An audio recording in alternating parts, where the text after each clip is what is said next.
when we talk about probability word सुनते ही हमारे mind में आता है there is always a chance. So commonly we use this word, there is a chance of happening of an event or that may or may not happen. But there are certain types of probability जो हम identify कर सकते हैं. First is classical और prior probability. इसको हम mathematical probability भी commonly बोलते हैं, which is associated with games of chance. ज्यादातर जो गेम्स हम खेलते हैं जैसे tossing a coin, rolling a dice, throwing a ball या drawing a pack of cards, इन सब केस में जो प्रोबेबिलिटी रेफर की जाती है उसको हम क्लासिकल या प्रायर प्रोबेबिलिटी कहते हैं. नाउ इसमें एक एक्सपेक्टेशन इन एडवांस इन्वॉल्व होता है.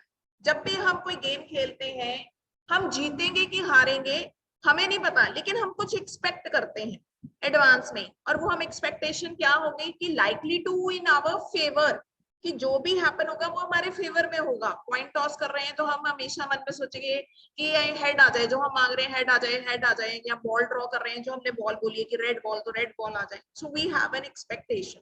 सो अगर हमने क्लासिकल प्रोबेबिलिटी कैलकुलेट करनी है, so probability of an event is equal to number of favourable cases upon the total cases. तो हमने जो अभी कॉमन फॉर्मूला करा m upon m plus n का, उसको हम क्लासिकल या मैथमेटिकल प्रोबेबिलिटी कहते हैं. Second is empirical probability. इसको हम स्टैटिस्टिकल प्रोबेबिलिटी भी कहते हैं, which is derived from the past records.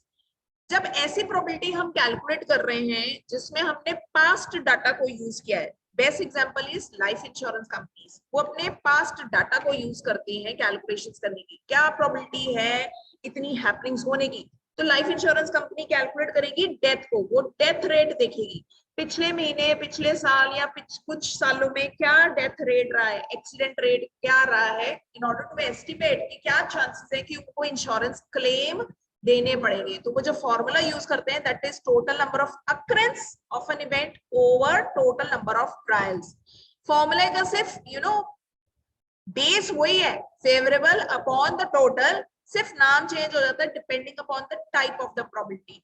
तो जब भी पास्ट रिकॉर्ड्स के बेस पे प्रोबेबिलिटी कैलकुलेट होती है उसको हम एम्पिरिकल प्रोबेबिलिटी कहते हैं. For example, if the total number of persons injured at the age of 20 years, ये डाटा है कंपनी के पास, 5000 लोग हैं जो इंजर हुए और उसमें से 200 लोगों की डेथ हो गई, यानी ये हमारे पास डाटा है पास्ट का. तो अगर हमने प्रोबेबिलिटी कैलकुलेट करनी है तो इसको हम एम्पिरिकल प्रोबेबिलिटी बोलेंगे. तो दैट इज एक्चुअल में जो हुआ. हम डेथ की बात कर रहे हैं तो डेथ कितनी हुई अपॉन टोटल केसेस कितने आए, दैट इज 5000. तो प्रोबेबिलिटी क्या है कि एक्सीडेंट में लोगों के मरने के चांसेस है 0.04. Third type is objective probability. वो प्रोबेबिलिटी जो सब हिस्टोरिकल डाटा, एक्सपीरियंस, एविडेंसेस या रिगरस एनालिसिस के बाद कैलकुलेट की जाती है, उसको हम ऑब्जेक्टिव प्रोबेबिलिटी कहते हैं. इसमें rolling of a dice, flipping of coin are examples of objective probability also, because इसमें आपके एक्सपीरियंस या आपका पहले क्या रिग्रेस एनालिसिस कैसे अप्लाई होगी कि जो गेम्स आप बहुत ज्यादा खेलते हो तो आपका इन हैंड हो जाता है. तो कई बार क्या होता है कि हमें ये भी पता लग जाता है जैसे कि कॉइन को फ्लिप करने का क्या तरीका है कि ज्यादातर हेड ही आएगा, या ऐसी सिचुएशन में फ्लिप किया तो टेल ही आएगा. तो ऐसी गेम्स को हम ऑब्जेक्टिव प्रोबेबिलिटी भी कहते हैं, जो आपके एक्सपीरियंस के बेस पे है या आपके रिग्रेस एनालिसिस के बेस पे होती है.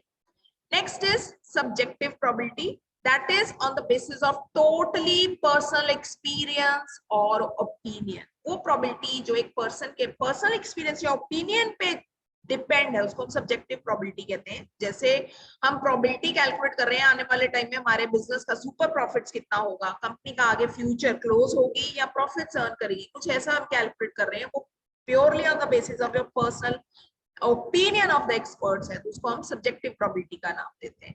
सो टाइप ऑफ प्रोबेबिलिटी सिर्फ डिफरेंट नेम है based on the different situations, लेकिन हर केस में हम प्रोबेबिलिटी ही कैलकुलेट कर रहे हैं. Next is conditional probability. Conditional probability word हम तब यूज करते हैं जब हम एक ऐसी प्रोबेबिलिटी कैलकुलेट करते हैं that is dependent upon a particular condition. जैसे हमने पीछे एग्जांपल किया था कि अगर ए इवेंट तभी होगा अगर बी हो चुका है. फॉर एग्जांपल, एक बॉक्स में से हमने बॉल ड्रॉ आउट करी है, वो बॉल जो पहले इवेंट में ड्रॉ करी वो रिप्लेस बैक नहीं की गई, तो सेकेंड इवेंट में जब हम बॉल ड्रॉ करेंगे, this event is dependent upon the first event. तो जैसे ही सिंबल लगा होता है B अपॉन A, कुछ इस तरह के सिंबल्स लगे होते हैं, तो ये सिंबल्स हमारे कंडीशनल प्रोबेबिलिटी को इंडिकेट करते हैं। तो अगर A अपॉन B होगा तो ऊपर यानी जो हमारा न्यूमरेटर है दैट इज AB, दोनों के दोनों इवेंट्स तो होने हैं, लेकिन ये इवेंट्स तभी होंगे जो डिनोमिनेटर है यानी B पहले होगा। अगर B अपॉन A है, दोनों इवेंट्स होने तो हैं लेकिन ये तभी होंगे जब जो नीचे डिनोमिनेटर है A इवेंट होगा। But we want all together joint probability. Joint probability is probability of A multiplied by probability B which depends upon A.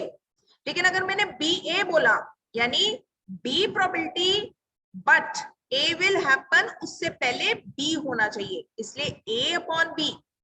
इस सिंबल से हमें पता लगता है कि न्यूमरेटर में क्या आना है और डिनोमिनेटर में क्या आना है। अगर AB लिखा है यानी B तभी होगा अगर A हुआ है, तो ऑब्वियसली A नीचे आएगा, A पहले होगा फिर B की बारी आएगी। अगर BA लिखा है दैट मींस A तभी होगा जब B होगा, तो B सबसे पहले होगा, B denominator A numerator. So this is how you have to remember the things.